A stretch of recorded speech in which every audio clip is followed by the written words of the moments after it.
Friends, now we are discussing about the module 4 topic, that is power quality monitoring considerations. So now we have within the 2-3 classes we have discussing the same topic, and first class we have discussed about PQ monitoring object monitoring as a part of facility side survey and determining what to monitor and choosing monitoring locations. Then we have discussed about options for permanent power quality monitoring, disturbance monitoring considerations, disturbance monitoring connections, setting monitoring thresholds, quantities and duration to measure. Now we just wind up this portion by finding the source of disturbance. So finding the source of disturbance is of prime importance.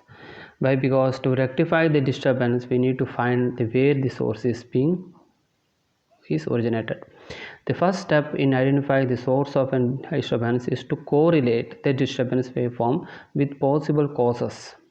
Once a category for the cause has been determined, that is load switching, capacitor switching, remote fault condition, recloser operation, so any of these condition, so what is the source of the disturbance, whether it is of capacitance switching, so due to capacitance switching high amount of transient wave transient pulse is being induced, and this causes the voltage spike, this results in the voltage swell, etc.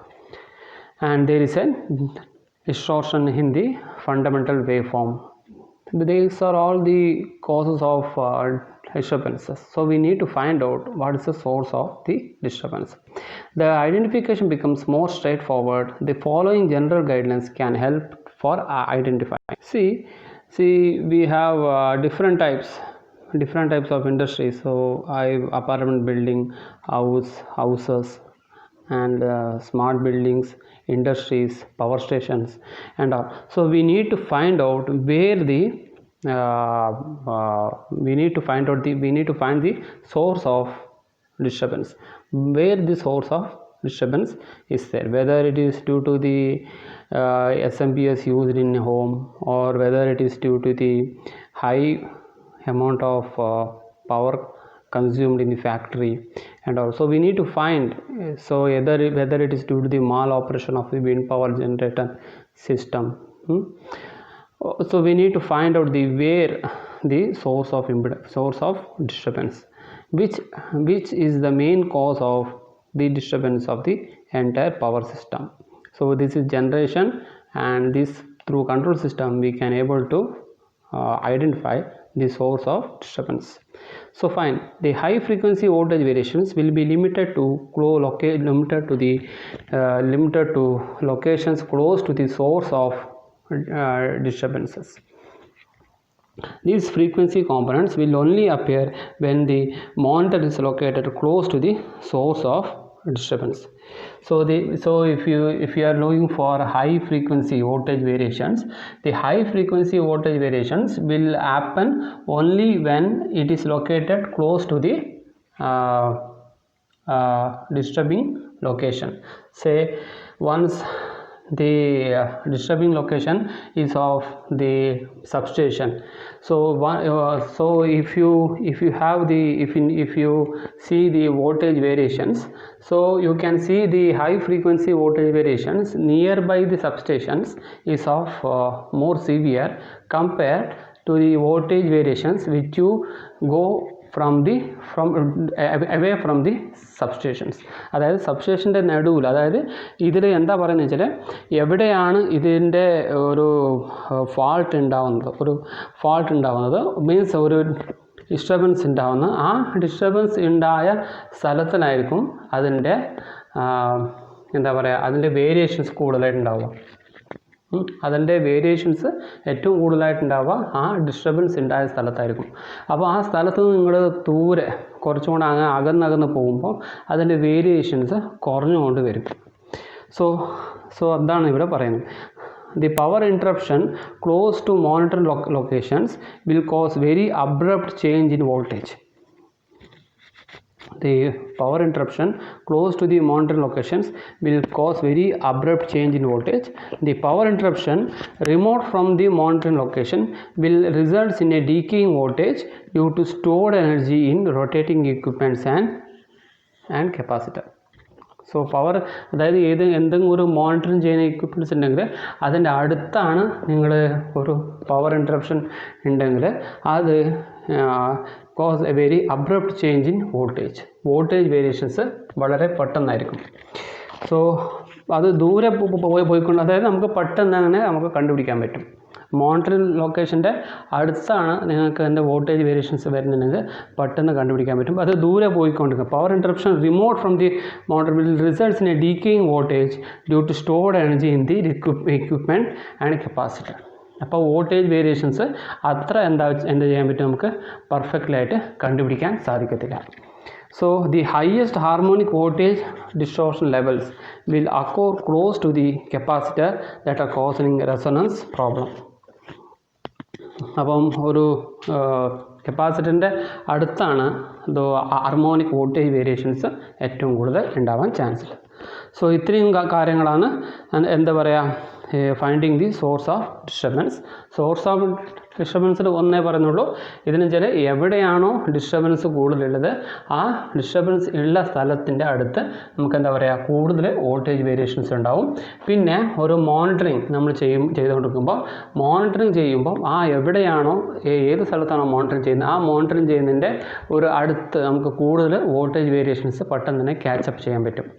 പിന്നെ അത് location ദൂരെ പോയിക്കൊണ്ടിരിക്കുമ്പോൾ അത് കപ്പാസിറ്ററും പിന്നെ വല്ല charged particles കൊണ്ട് charge കപ്പാസിറ്ററോ പറഞ്ഞല്ലോ, ഇത് stored energy in rotating equipments and capacitor കൊണ്ട് നമുക്ക് എന്താ പറയുക, ആ വോൾട്ടേജ് വേരിയേഷൻസ് നമുക്ക് അത്ര ഈസി ആയിട്ട് മനസ്സിലാവുന്നില്ല. അതായത് ഇതിൻ്റെ ഡിസ്റ്റർബൻസിൻ്റെ കോസ് എന്താണെന്ന് കണ്ടുപിടിക്കുകയാണെങ്കിൽ വലിയ പണിയാണ്. അപ്പോൾ അത് കറക്റ്റ് വലിയ ഹെക്ടിക് പ്രോബ്ലമാണ്. അങ്ങനെ ഈസി ആയിട്ടൊന്നും കണ്ടുപിടിക്കാൻ പറ്റില്ല. Okay, see the power quality measurements equipments. So power quality measurements equipment ആണ് ഇനി നോക്കാനുള്ളത്. സോ ഇനി ഈ പവർ ക്വാളിറ്റി മെഷർമെൻറ്റ്സ് എക്യുപ്മെൻറ്റ് ഏതൊക്കെയാണ്, നമുക്ക് പലതരത്തിലാണ് വരുന്നത്. ഫ്ലിക്കർ മീറ്റർ വരുന്നുണ്ട്, പിന്നെ ഹാർമോണിക് അനലൈസർ വരുന്നുണ്ട്, പിന്നെ സിഗ്നൽ അനലൈസർ, അങ്ങനെ പലതും വരുന്നുണ്ട്. അപ്പം നമുക്കത് ഡീറ്റെയിൽ ആയിട്ട് നോക്കാം. So here you can see power quality measurement equipment. So എന്തൊക്കെയാണ്, harmonic spectrum analyser, flicker meter and disturbance analyser. So ഈ 3 കാര്യങ്ങളാണ് ഇതിന് മെയിനായിട്ട് നിങ്ങളുടെ എക്സാമിന് ചോദിക്കുന്നത്. ഹാർമോണിക് സ്പെക്ട്രം അനലൈസർ പറഞ്ഞ അതിൻ്റെ വർക്കിംഗ് എന്താണെന്ന് ചോദിക്കും.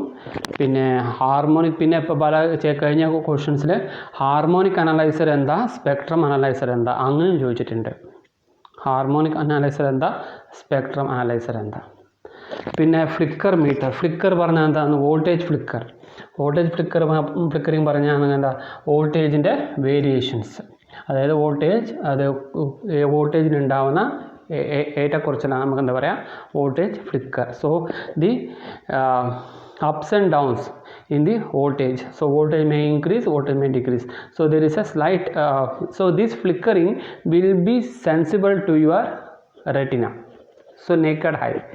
So what you can sense, the one of the easiest way to sense a power quality problem is by flicker meters. Flicker meter easy ആയിട്ട് naked eye through നമുക്ക് sense ചെയ്യാൻ പറ്റും. Flicker metre കൊണ്ട് easy ആയിട്ട് sense ചെയ്യാം.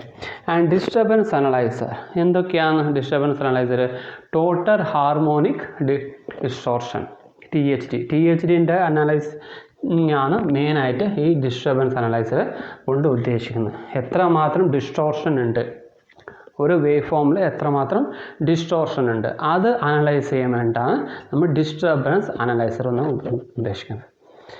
അപ്പം ഈ first പറയുകയാണെങ്കിൽ ഹാർമോണിക് സ്പെക്ട്രം അനലൈസർ എന്ന് വെച്ചാൽ ഇത് സിമ്പിളാണ്, വലിയ ടഫൊന്നുമില്ല. ഇത് നിങ്ങൾ ഓസിലോസ്കോപ്പ് കണ്ടിട്ടില്ലേ?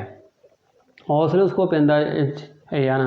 ഓസിലോസ്കോപ്പ് 2 ആക്സിസ് ഉണ്ട്, ഒന്ന് എക്സ് ആക്സിസ് ഉണ്ട്, ഒന്ന് വൈ ആക്സിസ് ഉണ്ട്. എക്സ് ആക്സിസിൽ ടൈമും വൈ ആക്സിസിൽ ആംപ്ലിറ്റ്യൂഡും കിട്ടും, അത് വോൾട്ടേജ്. അപ്പോൾ ഈ വൈ ആക്സിസ് നമുക്ക് എന്താ കിട്ടാൻ പറ്റും? വോൾട്ടേജ് കിട്ടും. എക്സ് ആക്സിസിൽ ടൈം കിട്ടത്തുള്ളൂ. അതേപോലെ ഇവിടെ നമുക്ക് ഈ സ്പെക്ട്രം അനലൈസറിൽ വൈ ആക്സിസിൽ നമുക്ക് എന്താ ചെയ്യാൻ പറ്റും, വൈ ആക്സിസിൽ നമുക്ക് ആംപ്ലിറ്റ്യൂഡ് തന്നെ കിട്ടുക, ബട്ട് എക്സ് ആക്സിസിൽ നിങ്ങൾക്ക് കിട്ടുന്നത് ഫ്രീക്വൻസി ആയിരിക്കും. അത്രയേ ഉള്ളൂ, ഫ്രീക്വൻസി ആയിരിക്കും. ഓക്കെ, ഇത്രേ വ്യത്യാസമുള്ളൂ നിങ്ങൾ ഒരു ഹാർമോണിക് അനലൈസറും അല്ലെ സ്പെക്ട്രം അനലൈസറും ഒരു ഓസിലോസ്കോപ്പുമായിട്ട്. സോ നമുക്ക് ആദ്യം നോക്കുക, ആദ്യം നമ്മൾ എന്താണെന്ന് നോക്കുകയെന്ന് വെച്ചാൽ first we see what is spectrum analyser, then we see what is the difference between spectrum analyser and oscilloscope, then we C in detail about the spectrum analyser, then after that we see about the harmonic analyzer. Okay, this is what about today's class. See, so this is we called as the spectrum analyzer. ഈ spectrum analyser നമുക്ക് നോക്കിയാൽ മതി, ഒരു oscilloscope പോലെ തന്നെയാണ് കാണാൻ, പക്ഷേ ചെറിയ ഒരു വ്യത്യാസങ്ങളൊക്കെ ഇതിൽ കാണാൻ പറ്റുന്നുണ്ട്. So what is spectrum analyser? അതാണ് ഏറ്റവും കൂടുതൽ ഇമ്പോർട്ടൻ്റ് ആയിട്ടുള്ള ചോദ്യം. What is spectrum analyser? A spectrum analyser is a wide band very sensitive receiver. It works on the principle of super heterodyne receiver to convert high frequency, normally ranging up to several tens of gigahertz, to measurable quantities. The received frequency spectrum is slowly swept through a range of pre-selected frequency, converting the selected frequency to the measurable DC levels, usually logarithmic scale. The displaying the same on the CRT. CRT displays the received signal strength y-axis against frequency on the x-axis. So ഇവിടെ എന്താ, ഇത് super heterodyne principal വെച്ചിട്ടാണ് എന്ത് operate ചെയ്യുന്നത്, spectrum analyser operate ചെയ്യുന്നത്. So എന്താണ് ഈ super heterodyne principal? So what is this super heterodyne? Super heterodyne principle. So we see what is super heterodyne principle. So super heterodyne receiver operates by taking the signals on the incoming frequency, mixing it with the variable frequency locally generated signal to convert it down to a frequency where it can pass through a high performance fixed frequency. അതായത് ഇതിൽ ഒരു super ഹെറ്ററോഡൈനിൽ ഒരു frequency ഉണ്ടാവും. ആ ഫ്രീക്വൻസീനെ it operates, super heterodyne operates by taking a signal on the incoming frequency, mixing it with the variable frequency. അതായത് normally നിങ്ങൾക്കൊരു frequency ഉണ്ടാവും, ആ ഫ്രീക്വൻസി ഇവിടെ ഉണ്ടാവും. ഈ ഫ്രീക്വൻസീനെ നമ്മൾ ലോക്കൽ ഫ്രീക്വൻസി ആയിട്ട് മിക്സ് ചെയ്യും. Mixing it with the locally generated signals to convert it down the frequency, to convert it down to a frequency where it can pass through the high performance fixed frequency filters before it is demodulated and extracted to extract the required modulation or signal. So ഒരു particular മോഡുലേഷനോ സിഗ്നലോ കൊടുക്കുന്ന മുമ്പേ ഇതെന്ത് ചെയ്തു, ഒരു particular frequency അത് local frequency ആയിട്ട് mix ചെയ്തിട്ട് അത് നമ്മൾ എന്ത് ചെയ്തു, അത് ട്രാൻസ്മിറ്റ് ചെയ്യും. ആ ട്രാൻസ്മിറ്റ് ചെയ്തിട്ട് അതിനെ ഒരു പിന്നെ അതിനെ ഡിമോഡുലേറ്റ് ചെയ്യുന്ന മുമ്പേ അത് ചെയ്യുന്നത്, it pass through an high performance fixed frequency filter before being demodulated to extract the required modulation signal. അതായത് ഒരു സാധാരണ ഒരു ഫ്രീക്വൻസി ഉണ്ടാവും, ആ ഫ്രീക്വൻസിയും കൂടെ ഒരു ഹൈ ലോക്കൽ ഫ്രീക്വൻസിയും കൂടെ ആഡ് ചെയ്തിട്ട് നമുക്ക് എന്ത് ചെയ്യാൻ പറ്റും, ഒരു ഫ്രീക്വൻസി ജനറേറ്റ് ചെയ്യും.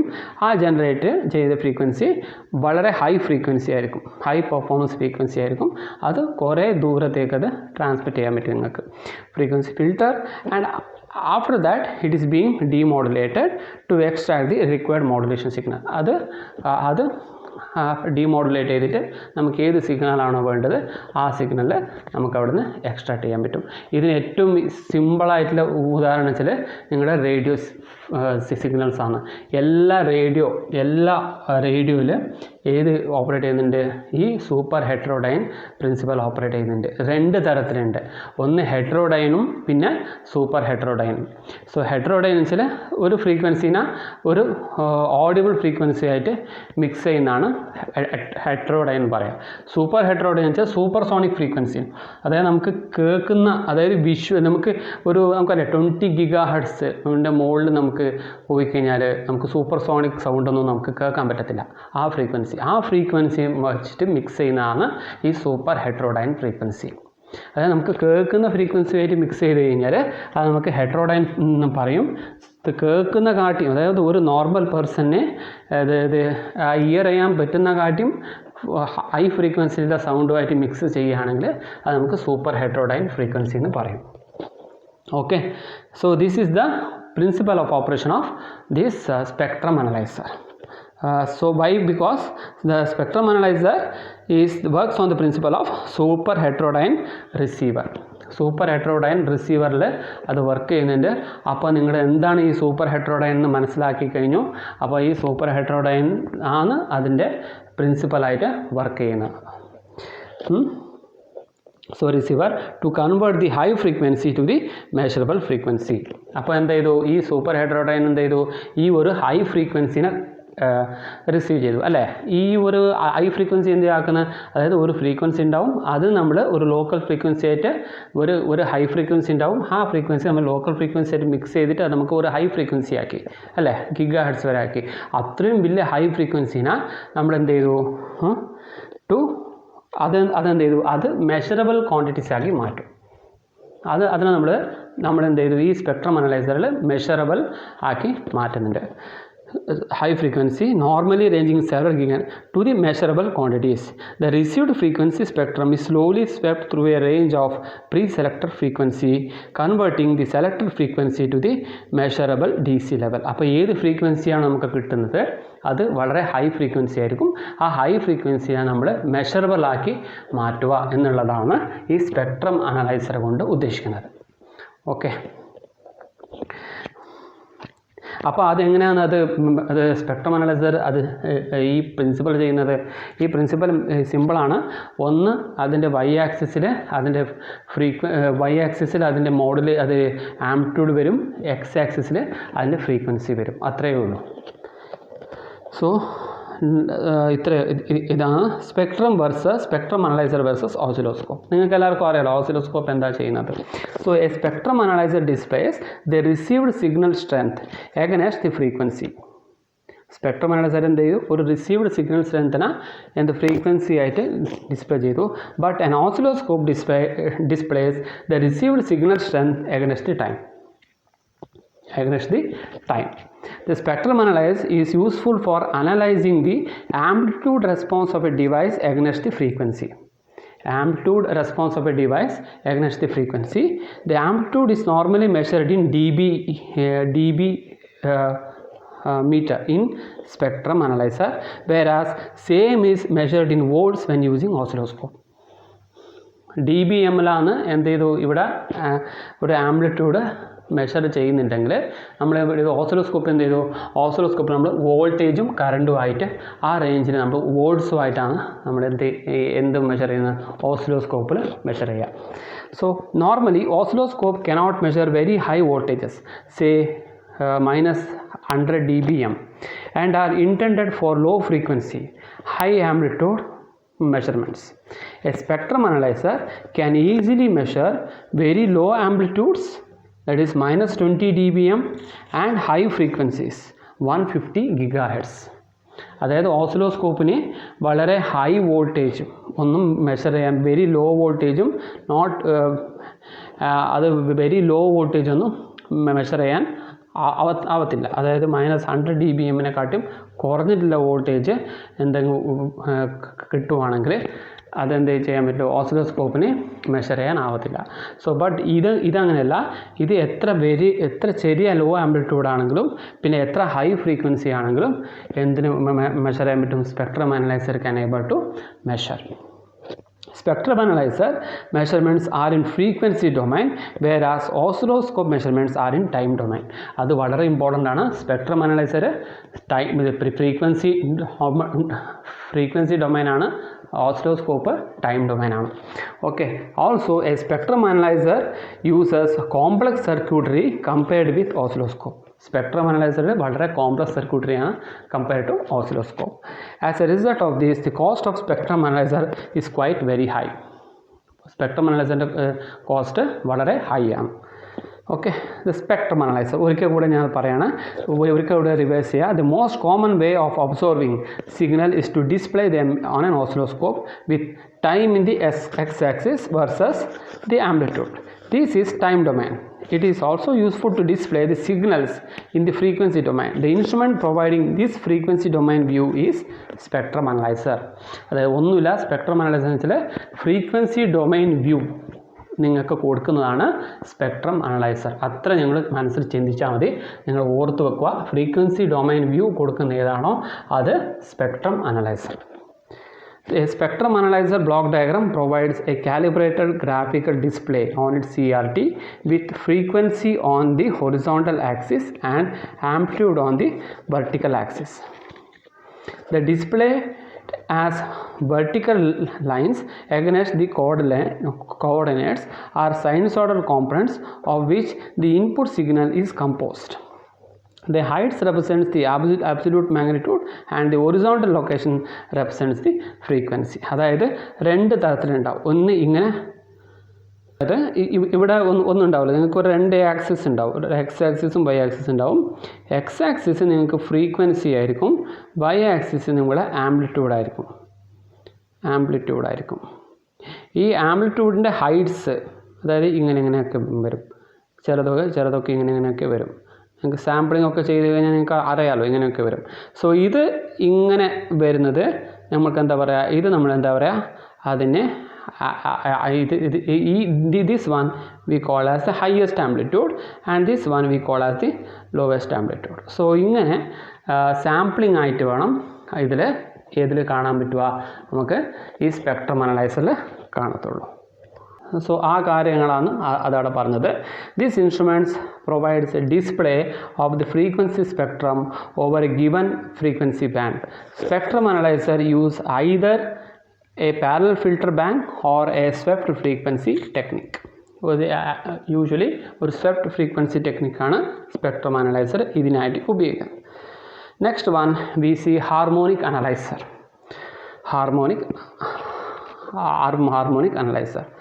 A total harmonic distortion analyzer calculates the total harmonic content of a sine wave with distortion. ഒരു സൈൻ വേവിൽ എത്രമാത്രം ഹാർമോണിക് കണ്ടൻറ്റ് ഉണ്ട് വിത്ത് ഡിസ്റ്റോർഷൻ, അത് അനലൈസ് ചെയ്യുന്നതാണ് ഒരു ഹാർമോണിക് അനലൈസർ കൊണ്ട് ഉദ്ദേശിക്കുന്നത്. Expressed as total harmonic distortion. A typical application is to determine the THD of an amplifier by using a very low distortion sine wave input and examining the output. The figure measure will include noise and any contribution from imperfect filtering out of the fundamental frequency. Harmonic by harmonic measurement without wideband noise can be measured by more complex wave analyzer. അതായത് harmonic analyser പറഞ്ഞാൽ ഒരു harmonic distortion, ഒരു sinusoidal wave ഫോമിൻ്റെ harmonic distortion എന്തൊക്കെയാണെന്ന് കണ്ടുപിടിക്കാനാണ് ഉപയോഗിക്കുന്നത്, നമ്മൾ harmonic അനലൈസേഴ്സ് ഉപയോഗിക്കുക. Okay, so ഇതിനെക്കുറിച്ച് ഞാൻ ഡീറ്റെയിൽ ആയിട്ട് ഇനി അടുത്ത ക്ലാസ്സിൽ എടുക്കാം. അത് ഡിസ്റ്റോർഷൻ അനലൈസർ വരുമ്പോൾ കുറച്ചും കൂടെ ഡീറ്റെയിൽ ആയിട്ട് പറയാം. ഹാർമോണിക് സ്പെക്ട്രം അനലൈസർ കഴിഞ്ഞിട്ടില്ല. സ്പെക്ട്രം അനലൈസറിൻ്റെ ബ്ലോക്ക് ഡയഗ്രം ഒക്കെ ഉണ്ടോ എന്ന് ഞാൻ നോക്കിയിട്ട് ബ്ലോക്ക് ഡയഗ്രം എക്സ്പ്ലനേഷൻ വേണമെങ്കിൽ ഞാൻ അതും കൂടെ അടുത്ത ക്ലാസ്സിൽ എടുക്കാം. Okay, by.